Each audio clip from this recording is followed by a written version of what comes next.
Bom dia, alunos. Aqui na parte 2 dos biomas do mundo, nossa viagem virtual, vamos falar aqui das florestas temperadas. As florestas temperadas são essas daqui que estão com essa corzinha verdinha clara. E são também o papel de parede que vem nos computadores quando a gente compra eles. Essas daqui são as florestas temperadas.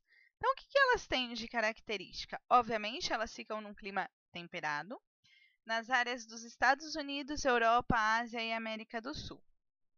O calor e a umidade são suficientes para desenvolver árvores. Então, diferente dos ambientes lá da tundra, região polar, aqui nós temos árvores grandes e nós temos a principal característica desse ambiente, que são as estações do ano bem definidas. Isso quer dizer que quando está frio, quando está calor, está calor. Então, ela tem aqui árvores caducifólias, que também são chamadas de árvores decíduas, que são árvores que durante o inverno elas vão perder as folhas vão ficar amareladas e elas vão cair. É uma forma dela economizar energia, porque manter as folhas gasta muitos recursos que ela tem que utilizar da fotossíntese, então é uma forma de economizar energia, já que no inverno a gente diminui a luminosidade que ela usaria para fotossíntese. Então aqui, ó, no outono, indo para o inverno, nós temos as folhas já amareladas e caindo. E depois, quando vem o verão, ela volta a ficar verde e crescer normalmente.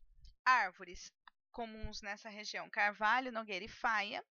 E animais invertebrados, anfíbios, répteis, aves, mamíferos como marmota, ursos, gambás. São os que nós encontramos nesse ambiente. E aqui o fofinho do urso panda. Porém, a destruição das florestas temperadas da China, principalmente para plantar arroz no lugar dessas florestas, e mais recentemente também para pegar a madeira para fazer lenha, diminuiu a população de pandas nessa região. E além disso, quando eles são destruídos, né, o habitat deles, eles perdem o habitat e eles perdem o alimento deles, que eles comeriam principalmente folhas e brotos de bambu, alguns insetos e ovos como fontes de proteína. E além disso, ele é fofinho.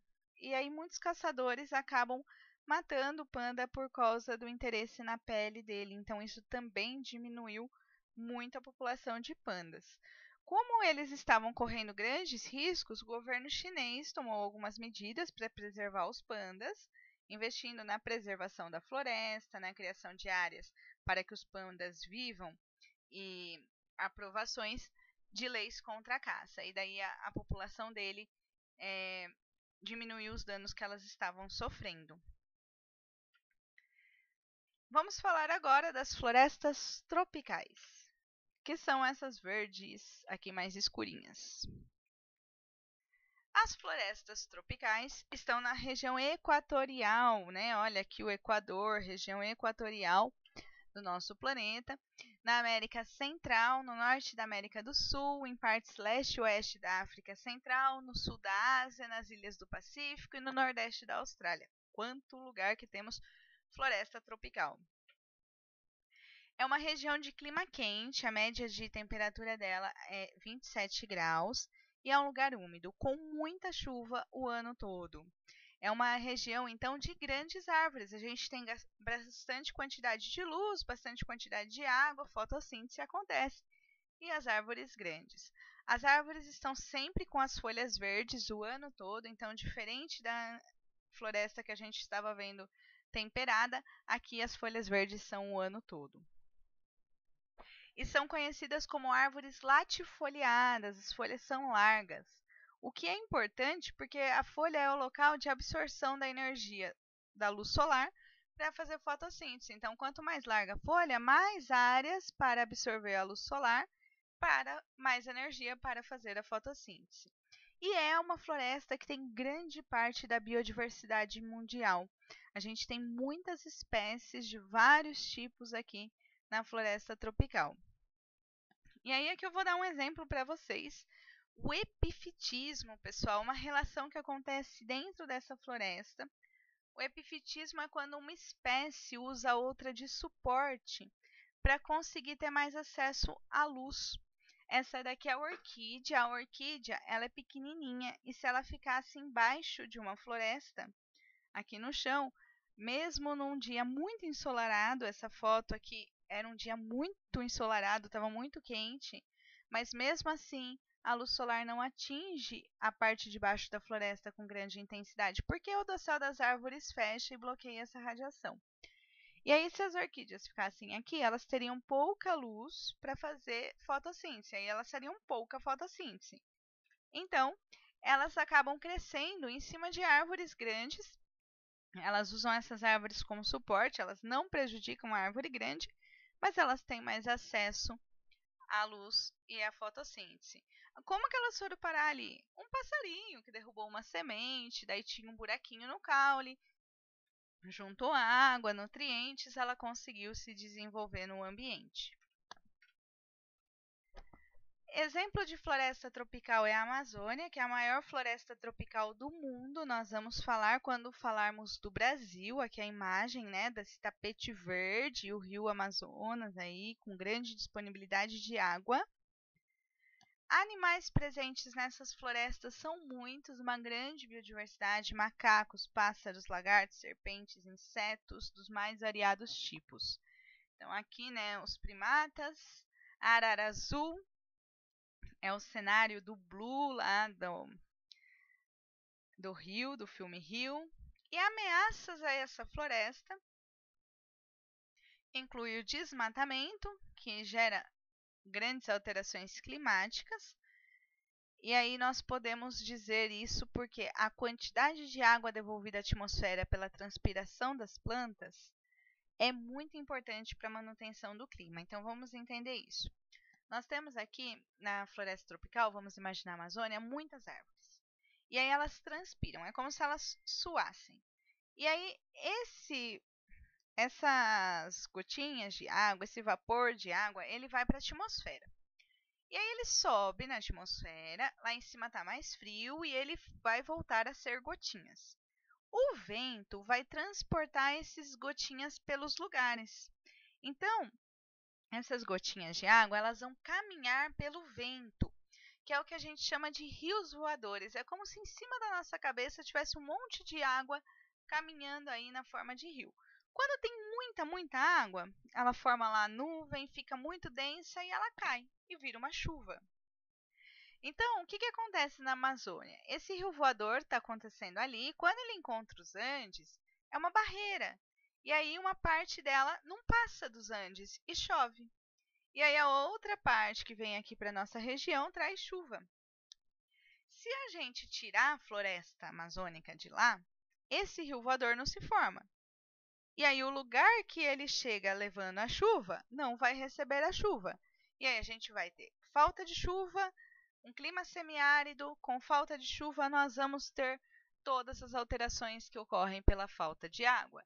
Então vai atrapalhar a produção de energia, que nós utilizamos hidrelétricas, vai atrapalhar o tratamento de água, porque nós utilizamos os rios como fonte de água para estação de tratamento de água e por aí vai. Então, destruir uma floresta como a Amazônia, nós estamos, na verdade, destruindo condições de vida humana, a qual a gente convive hoje em dia. Com o desmatamento, nós também tiramos muitas espécies. E tem muitas espécies que morrem com o desmatamento e a gente nem conheceu elas.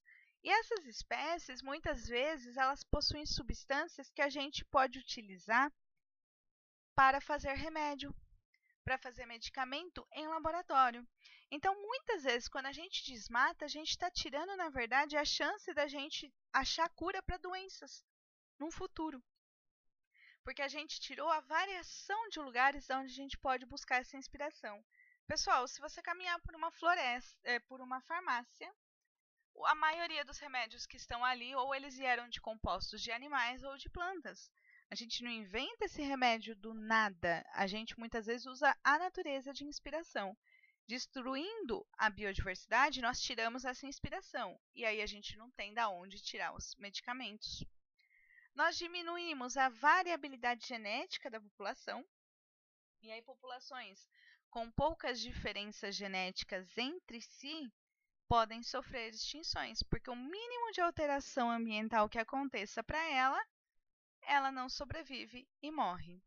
E nós também precisamos desse ambiente para termos todo esse equilíbrio térmico, todo esse ambiente, né? Tem alimentação, muitos frutos.